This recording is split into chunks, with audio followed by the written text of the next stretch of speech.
This is the Skywatcher Heritage 130P Flextube telescope. It's a Dobsonian kind of telescope, but it's folding. Practically retracts and becomes smaller.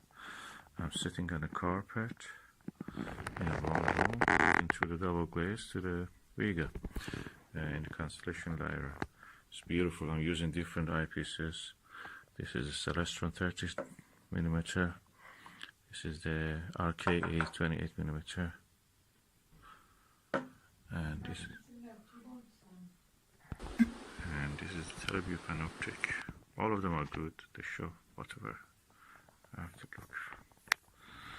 Nice and easy.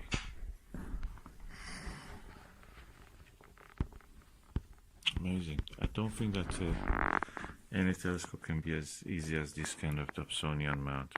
Okay, I'm using the Nebula 7mm eyepiece, tape 1 or original, with the astronomic UHC filter, and I can see the oval shape of the M57 ring nebula. Not only that, I can see actually the ring shape of it. It means that I see a hollow at the center. So that's really good. And this is the sketch of the M57 ring nebula as it exactly appears to the naked eye with the telescope. That's how it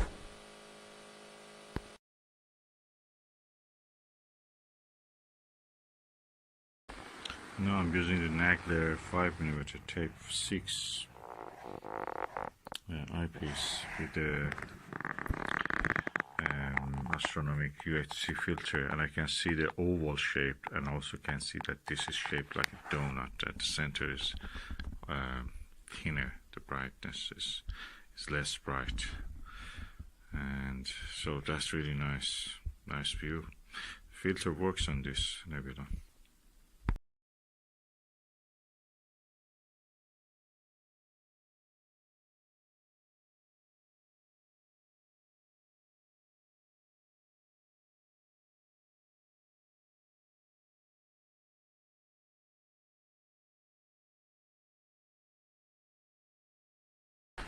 Okay, I don't see much difference practically between the view through the Teleview 24mm Panoptic and 30mm Ultra series Celestron.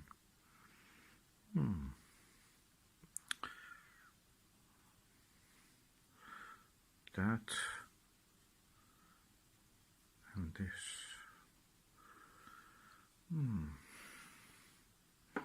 Which one I prefer? I think the view through this is actually slightly better.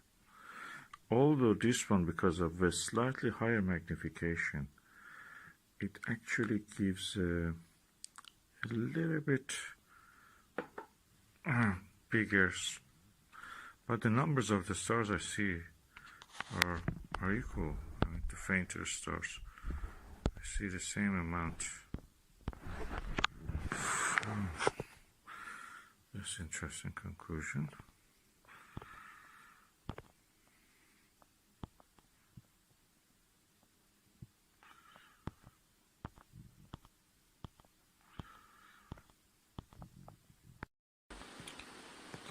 This telescope is one of the easiest telescopes I've ever used. You can even lay down and observe.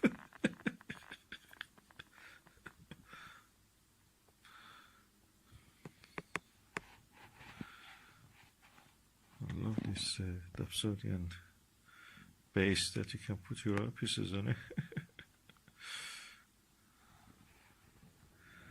It's one of the most convenient telescopes. And the more convenient the telescope is, the more you will use it. The bigger ones, you cannot use it always. You have to set it up and move them, unless you have observatory.